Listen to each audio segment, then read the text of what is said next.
back to another episode of Untangled with me, Stuart from the Woolpatch, and me, Jimmy from Jimmy Does Knitting. I think people know by now, but it's just one of those things that people do on their podcasts, don't they? They always do that same old intro. We bring you knitting and sometimes crochet answers to your questions, and your questions are coming in thick and fast, which is wonderful. So let's go for it, Jimmy. You're not too hot there. Sun's out here. No, all good. It's sunny though too. Good. Nice. Right. Crochet question, which is lovely to see these coming through from Kelly. You might see him on Instagram. The Cocky Crocheter from Oklahoma says, what types of crochet ribbing are your go-to versions and which ones do you avoid? Great question. I have to confess, Jimmy, I am a crocheter, but I'm not an avid crocheter. I'm still maybe in the dark ages, just doing either granny squares or forms of granny squares or just straight stitching. Now, you can see I'm in this lovely crochet garment here, which is a cardigan. For those who can't see, I'm wearing a crochet garment. My friend Colin made this for me. I've not progressed to crochet garments. Have you done any type of crochet garments, Jimmy? I did one for my mother-in-law for her Christmas present, and that was it. And it was like a granny square type of garment. Oh, okay. Yes. So you're still making the squares and then you combine them all together to make the garment itself. Yeah. Yeah. Well, I know I'm very behind because certainly a couple of people who I follow who are in America, Instagrammers, they are crocheting in the round like knitting, and they are making jumpers, top-down cardigans with the same principle. So I need to get right up to speed. So I couldn't help you with this one, Kelly, but I do have a friend who does do a lot of crochet and ask them. So Emmy, thanks to Emmy, this is an answer, and I'm going to have to read it off a piece of paper because she Instagrammed it to me. So Emmy says, Kelly, I would say back loop only is a great crochet ribbing. Front loop is good too. But I get the impression there, Kelly, that Emmy is perhaps saying back loop is better because she used the difference. Sounds like between, it, yeah. It does, doesn't it? Between great and good. She says, I think alternating is good. But the key is just keeping track and figuring out what fabric you like best. She then goes on to say, I personally like the alternate of 2 front post double crochets, the 2 back post double crochets for her hats. Does that help? Yes, it does, Emmy. Thank you so much. If you're listening or watching and you have done loads of crochet ribbing, then help Kelly out and pop it in the comments below. I say the only time I have done ribbing in crochet was when I made some Christmas stars, and they look beautiful, and I blocked them and then sprayed them with starch and they became nice and stiff, and then I hung them on the Christmas tree. But to get that fractal look of a snowflake, starflake, you use this great technique of going behind the post or in front the post. So rather than going under the 2 V's like you would normally do for a double or a treble, you would go like behind the post and up, and then what that does, Jimmy, is it kind of forces the stitch either up or down, so you get this ribbing, this mock ribbing look form like you do on knitting, or how the knit one purl one automatically pushes the fabric up, doesn't it? So so it's using those skills. But I say I've only ever done back loop, but Emmy says alternating 2 front posts, 2 back posts, which actually is so close to knitting, isn't it? That's what 2 knits and 2 purls, isn't it? Yeah. I've only done the back loop one too. I did some crocheting before, and that's all I've really got. Yeah. and it just lifts it or it recedes it, whichever one you're doing. But if anyone else can help Kelly there, then send us your messages, because we do like to talk about crochet. We are crafters, knitters and crocheters, and I'm doing a bit more. We'll chat about that on another episode when we talk about our whips. I am actually doing a crochet thing at the moment, but I don't do it enough to give really good advice like that. Maybe that's something for New Year's resolution next year, Jimmy. Does crochet really float your boat? Sometimes, not often, but sometimes I'll do it. Yeah. Depends on the garment, doesn't it? Or the pattern that you see and you go, oh, I'd love that. Did you see recently, Jimmy, the movie promo for Minecraft that's just come out? Well, it's not. They had like The Rock and Jack Black or something in these crochet garments. Jack Black and Jason Momoa in these lovely crochet cardigans. They looked so cool. And he was talking about it, how he's got this lady on Instagram who makes fabulous crochet and crochet cardigans. She made them for Jason, and then she made, because of this Minecraft film, she did another one for Jack Black, and they were doing their promo stuff wearing these crochet granny squares. Rather than lots of granny squares, it was where you just keep going round and round and round. The big one, yeah. And one granny square is kind of the front and the back of one side and the front and back on the other. So it's lovely to still see it out. It's still popular, but it's very much, I think, granny square orientated crochet. And I know that puts a lot of people off too, because crochet is more than granny squares, isn't it? Right, let's do the next question. There are so many bind-off options. This is from, hey, Bertus. This is Bertus, who is funnily put in the messages there, he, him, or raw. I love it. So many bind-off options. I love it. I understand that it's all preferences. Well, sort of. Any recommendations to find the numerous bind-off options and variations easily? I just used an Icelandic on a shawl and loving it. Ooh, right, lots to unpack there. Bind-off options. First of all, any recommendations to find the bind-off options and variations easily? I wouldn't know where to start with that. Jimmy, where would you go, do you think? I think my go-to is looking on YouTube for like something that's specific. So if I need like a stretchy bind off, there are usually videos with like one type or three types of stretchy bind offs that you can compare. Or if you could go for like a rolled bind off or a sewn bind off, you can look that up and you can find different variations because of that. Or if you want to look up something that's like what bind off looks like, this cast on the most, I think that that's a good way of researching, because that's how I did it. I don't know of a consolidated resource. I'm sure there's one out there, but I don't know what it is. Do you? I think it's those classic knitting stitch dictionaries. So old school books. You can get those big, like compendium, thick books that sometimes have loads of blocks in. One of them is like, I want to call it the Japanese Stitch Bible or something. That's probably the wrong name, but it's a really beautiful thick book. And then like the first half will be like a sample block or a stitch block. So this is effect with knit one, purl one, and there'll be a whole ribbing section. This is a stitch with eyelets, and this is a section on lace. And I think you can work through, and some of those compendiums will have bind offs or cast off sections. That's all I know. Otherwise, as you say, go onto YouTube and go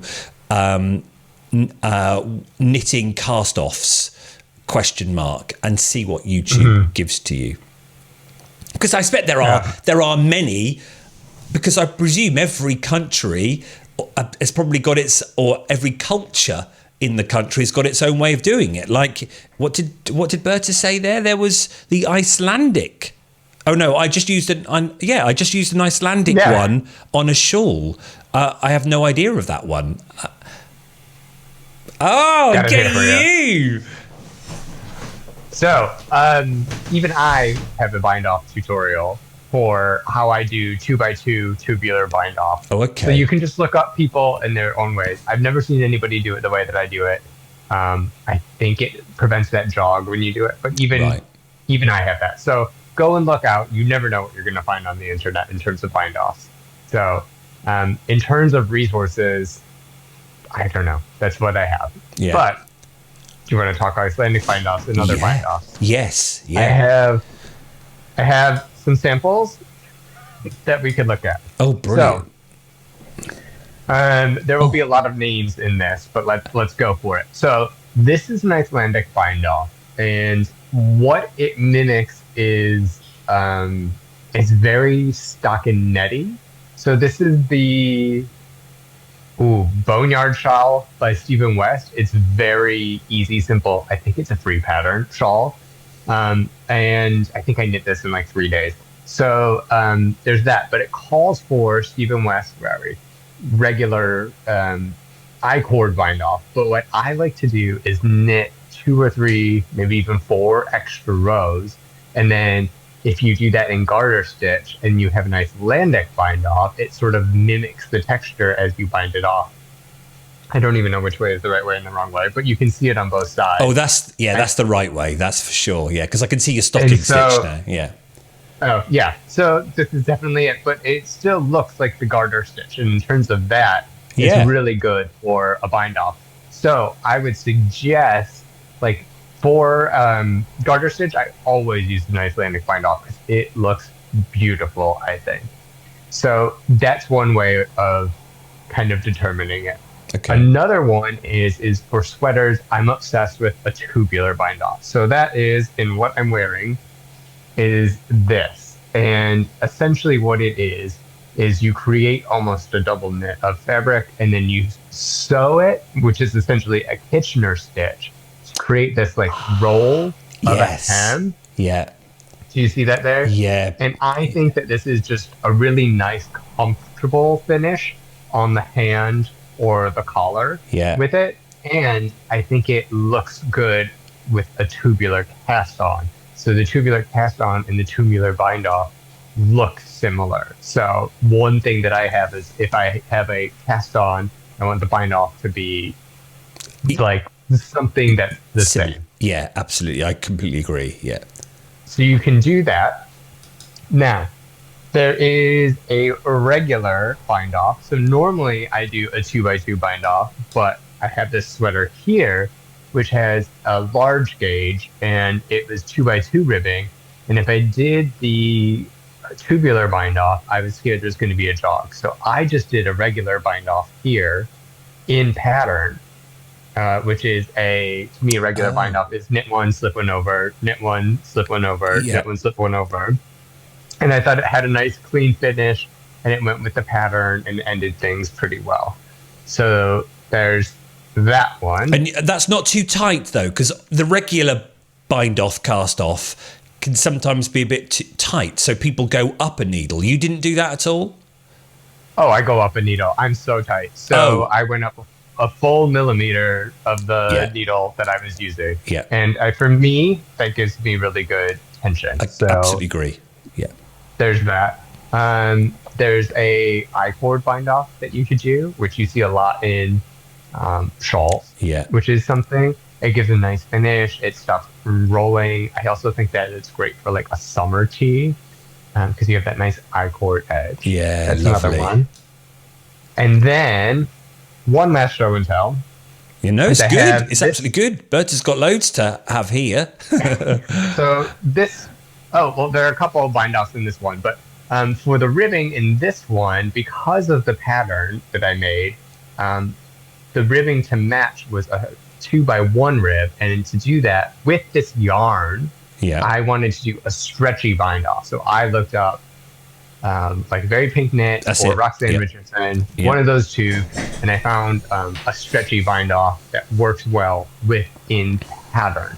And so that's a good one. I would recommend a stretchy bind off if you're doing a top-down hat, if you're making socks, because you want to be able to have that Yeah. circumference go out, but then also like come in and still be nice and lay with the fabric. And the stretchy bind off, if I remember, it feels a bit weird at first because you're not doing this whole passing over thing. You're knitting your two as usual, but then rather than passing over, you're basically knitting two together, aren't you? In a different way where you put your needle. So it feels more normal, but if you're used to your casting off, you're like, oh, this is different. I'm not doing, and that's how it gets just a little, well, it's stretchier or more open because you're not pulling that stitch over and hugging it in.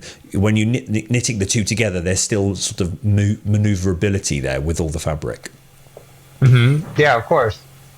And then the last one I have to show is the top of the shoulder. You can't really tell because it's in pattern, but this is the 3 needle bind off, Stuart, our favorite, for the shoulders. Yes. It does make this little ridge if you do it.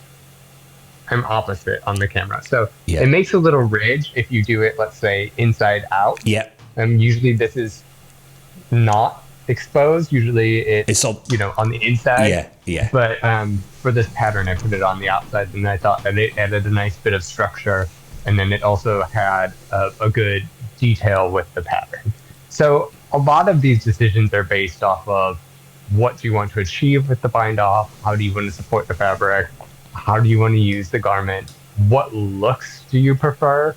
I think that those are it. Yeah. Or sometimes it's just a convenience thing. Really? So, as he says there's so many options, and of course I understand that it's all preferences. It is, isn't it? Because each bind off gives a different look, doesn't it? And you've got to work out if you like that look, and you only develop that the more you knit and the more variations you knit, and because every designer will have a preferred way of binding off, and some patterns the designer will just say bind off in your preferred method, and some designers will say bind off and will actually say what method they use, and then you follow that one. Have you come across many patterns where the designer has said bind off, you choose your own method, Jimmy? I've written those patterns. I usually say do it however you want. But this is what I recommend. Because I think people usually like some guidance. So if it doesn't affect the design in any way, I usually say do what you want, but I like this. But yes, this is what I would do if I was knitting this. Then the end knitter has two choices, because some knitters are, well, they're not stuck in their ways. They just know what they like.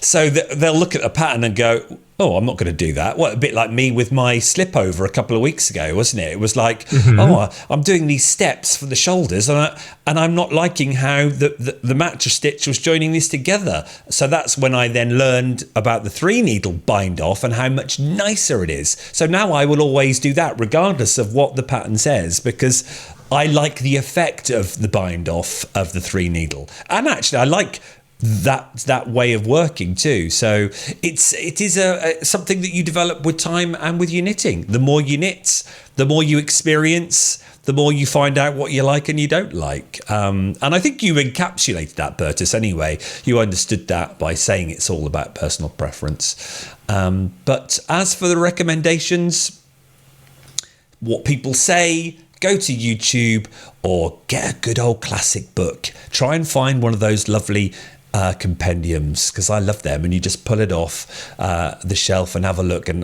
look through. And there are going to be publishers who have made compendiums on the different bind offs, and I'm sure there's YouTube channels where knitters have specified or done a playlist of different bind offs and have done samples. I'm sure someone's done that. It's bound to be. I'm sure. Yeah. That's a nice researching job, isn't it? And then you can have a nice folder with all the little samples as you flick through your journal and you go, I haven't done that bind off for a long while. I'm going to use that one. Oh dear. Right. brilliant. Thank you, Jimmy. If you were listening to that, I know that probably didn't help as much as if you were watching it, because you can see. But hopefully, if you're listening to it, you'll come home and you'll go, "Oh, I'm going to watch that later on." Then you get double whammy. Right. Next question. What is the difference between brioche and fisherman's rib? Oh, Karen. Well, we were talking about this a couple of weeks ago, so perhaps you were watching that or listened to that, and then it's inspired a question. They kind of look the same to me. For what reason would you choose one over the other, or is it just preference? Ooh, right. What is the difference between brioche and fisherman's rib? They kind of look the same to me. Well, they do kind of look the same, don't they, Jimmy? They do. I also have examples. They're black. So forgive me. Proper pulling out the teacher points here with your demos. I have a lot of sweaters. That was brilliant. This is why you're perfect for Untangled. I love brioche. I love a half fisherman's rib. And you can work half fisherman's rib two ways. One is more, I say, brioche, and one is less brioche. The one that we showed in last episode, I would say, is less brioche because you knit from the stitch below. Agreed. But essentially, what you're doing is, let's say, a brioche stitch on one side of the fabric for half fisherman's rib, and then the other side of the fabric, depending on how you're working it, is either just like straight knitting or it's like a knit purl. So it's like a knit fabric on one side and a brioche fabric on the other side.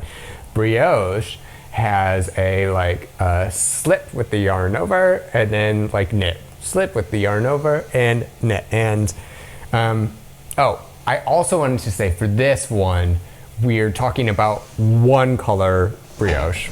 Yes, which is good point. This. Yeah. This is two color brioche, well, and intarsia. But like, what the deal is with brioche is you see how there's this other color slipping through?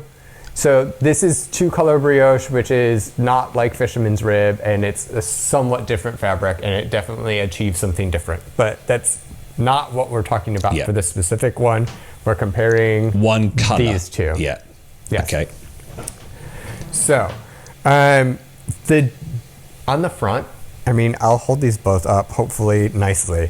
I think on the front, they don't really look too different. All right. Well, let's do a quiz. Censored? Let's do a quiz. Hold them up, and I'm going to try and guess which one's half fisherman's rib and which one's brioche, yeah? Yeah. Okay. Right. And viewers, if you're watching this at home, you can do this too. Right. I'm going to say, because I think I know why, I'm going to say the one that we are looking at, which is my right, which I thinking is your left hand. This Jimmy. one? No, the other one. That one. This one? Yeah. I'm going to say that's half fisherman's rib. You're correct. You are correct. It does look slightly different on the inside. Let me tell you that much. If I turn these inside out really quick. Sorry, this is a very visual heavy one. Oh, that's right. While you turn it inside out, I shall give my reason of why I thought that was the half fisherman's rib. Because of the nature of how you do the yarn over. Because half fisherman's rib, you're going down below. It makes it a very wide stitch. It's sort of looser and more open. So it looked, to us, the viewer, it looked more spread and open, whereas the brioche looked a lot tighter and snugger. That's how I thought the difference. Right, so you now turned them inside out, yeah? Yes, and so here, I'm so sorry about this. Is this working? Let me go back a little bit. Can you tell the difference? Let's do one at a time. So this is the half fisherman's rib, and you can see that the stitch looks different on this side. Yes, yeah. And then this is the brioche, and you can see that the brioche looks essentially the same. Yes, you've still got that side. You've got those clear V's and then the clear bumps in between, those channels. Yeah. Yeah. Whereas this sort of has, I mean, and these are different gauges and different yarn weights, but this definitely has more of a textured approach that's different than the front. So there's definitely a right side and a wrong side with this one. Yeah. So that's sort of in general what it is. What's the difference? How do you want to do the difference? I don't know why people decide what is what. Maybe it's. Do you? What did Karen? What was the estimate? For what reason would you choose one over the other? I think it's what you like to do, because some people, the concept of the brioche knitting, the yarn over knitting two together, doesn't flow as well, whereas the fisherman's rib, it's kind of still just knitting. You're just knitting further down in the stitch below. So the fisherman's rib is kind of a stepping stone to brioche in a way, to doing something different to normal knitting. So it might be a preference to do fisherman's rib because I could do that whilst watching telly, whereas maybe brioche at first maybe just demands more of you, or a bit more concentration maybe, or it may just be a little bit more of a faff. So that may be a reason why you choose half fisherman's rib, or it might be because of that end look of maybe it being a bit more open.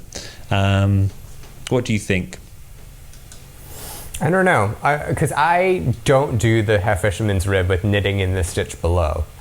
I do it a different way, because I like the yarn over and how the rhythm makes it. Yeah. And so for me, I don't really care, because of how I knit half fisherman's rib, it's essentially the same experience to me.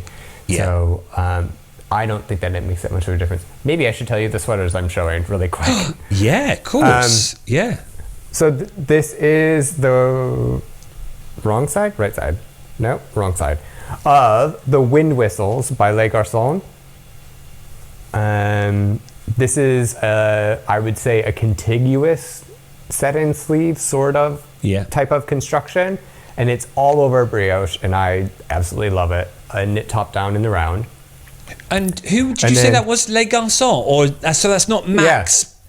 That was, they've done it as a Les Garçons pattern, it's an old one of theirs when they I actually think Vincent designed it. Oh, cool. And it was when they did a collab with Shibui, which is a yarn company that no longer exists. Yes, I remember now. Yeah, you're right. Yeah. So they used the brand names instead, didn't they? Yeah. Yeah. I think everything Les Garçons is Vincent. I think Max the knitter is Max. Oh, I see. I think that's how they do it. Get you, but it's lovely. It looks really nice. And which that's the brioche way. That one, yeah. This was brioche, yes. Yeah. Okay. Yeah. And then this is the mini season sweater, which is a child sweater by Ozetta, but it goes up to a 42-inch circumference. Yeah, blimey. There's a hack for you. Yeah. Sometimes these children's sweaters get really big, and I knew that I was a loose knitter anyway, so I just cast it on, and this is oversized on me.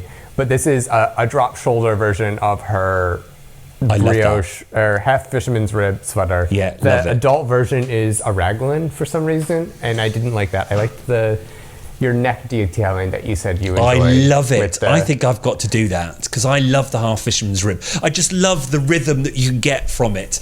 I don't have to think so much, and then it creates this lovely squishy fabric, and I don't have to count and really concentrate. So there you are, Karen. That might be what you decide for, and why you go for fisherman's rib rather than the brioche.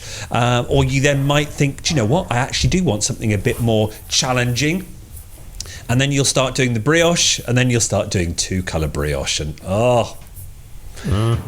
the possibilities are endless. Well, there we go. Absolutely brilliant. Half hour on the nose, Jimmy. Look at that. Brilliant. Brilliant timing. Let us know your questions. There's the link in the description below where you can fill it in. It's a little form, hardly anything. It literally is your name and what your Instagram handle or whatever it is, and then how we can address you. And that actually came up. That was really important because Kelly, here in the UK, Kelly is traditional associated a name with girls, so I would have automatically gone she, her, and an assumption made there. So thank you for doing that, because the cocky crochet is he. So that's all we put that on there for, so we can not make any assumptions, and then send your questions. Keep them coming in. We might have a little holiday soon, because did you say you're going away, Jimmy, aren't you? I have a lot of traveling coming up for work soon, so we'll see. So we might have a little holiday break, and then we'll come. We'll try to make it work for you, though. I think. Yeah, we'll see. Yeah, because you won't want to listen to me on my own. Definitely not. All right. Thanks for your time, Jimmy. Thanks everyone for listening, and we'll see you on the next show. Cheers. Bye. Bye.